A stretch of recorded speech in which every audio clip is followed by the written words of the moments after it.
Continuing now with our lead story, analyzing last night's debate. Joining us from Washington, Charles Krauthammer. So where am I going wrong, Charles? Well, you're mostly right, which in and of itself is a surprise.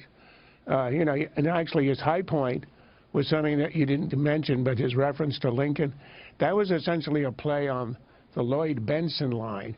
That was essentially him saying, I knew Abe Lincoln. Abe Lincoln was a friend of mine, and you are not Abe Lincoln. I thought that was extremely effective, and it appeared spontaneous. Yeah, it was. But his low point was something that you seem to brush off as something that would only concern the left.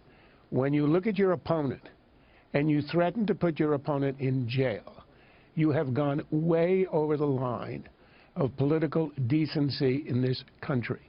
That's not Hitler, Stalin. That's banana republic. All right, I disagree. That's what happens in. But let me just. All right. I've got a thought. I'm going to finish it. Go ahead. And that is, we have had 250 years of miraculous transfer of power, done peacefully and consensually. The one thing we don't do is to put people in jail or to execute them. In other countries, your life can be on the line in elections. And we had a long history where you don't even talk about that.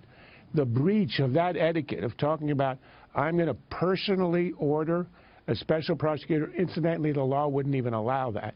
But nonetheless, and then you would end up in jail as if he's prejudging it, is something that should never be done, and is another example of Trump lowering the level of our discourse. All right, I disagree, because, number one, he has to play to a certain voter, all right, who does believe that Mrs. Clinton got away with a national security violation that no one else would have gotten away with. And millions and millions of those voters out there. So, yeah, you're right. He can't put anybody in jail if he's president. You can't just sign executive orders where he's incarcerated. But certainly he would have the power to his Justice Department to reopen an investigation that the government deemed to be not credible. He does have the power to do that. And I wasn't offended by that so much in the sense that I knew it was a quip off the top of his head, which, you know, and I think it helped him. I really believe that helped him. But you always defend Trump by saying, he said X, oh, it perhaps was not the right thing to do. Maybe it was constitutional. Oh, you didn't believe he literally was going to put him in jail, do you? But he was appealing, and it works for him. Works for him is different from saying it's the right thing to do. Sure. The low point of the convention was the crowd saying, lock her up. Okay. That's not we what want people civility, ought to be thinking. and we on this program, as you well know, have stayed out of the swamp. But you can't tell me that you thought that Donald Trump was saying, if I'm elected, I'm going to incarcerate this woman like I would do in an inquisition. He was making a point that there would be a special prosecutor. The email thing would be reopened because, again, many, many millions of Americans feel that this was the fix was in, that another president, Barack Obama, made sure that it wasn't, an honest investigation did not take place.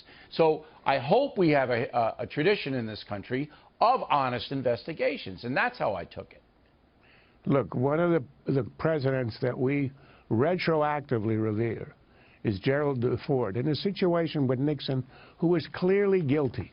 But he understood it would heal the country, and that in America you don't put ex-presidents in jail.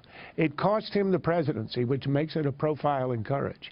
But here we could all agree there was obviously way overstepping the line. He would have been impeached and all that, and he probably would have been convicted. But there's a difference. It's understood in this country that you don't put political losers in jail. It's a difference. It's more than political losers. In the Watergate situation, the system worked.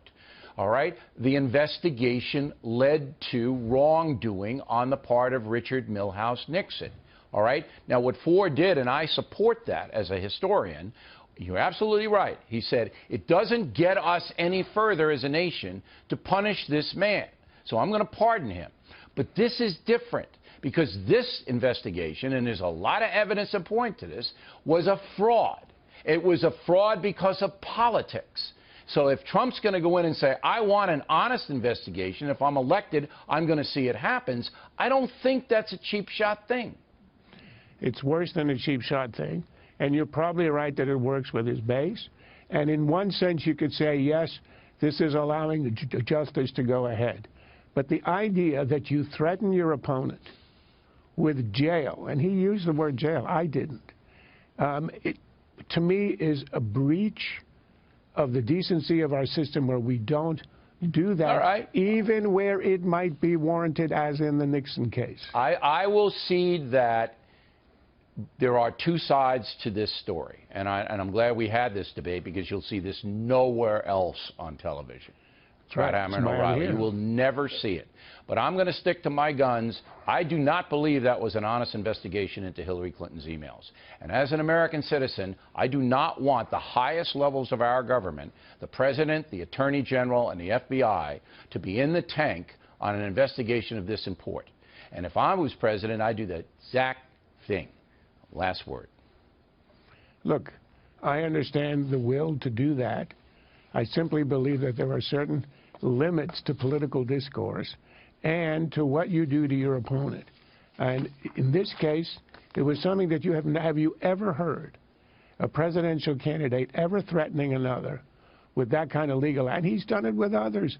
He said to the guy, owner of Chicago White Sox, who put the money in the campaign against him, he said he's got business things. He better watch out if I'm president. No, I don't like the threats either. That's not unique to him. That's what he's doing. And that's a misuse of the powers of the presidency. All right, Charles Krauthammer, everyone.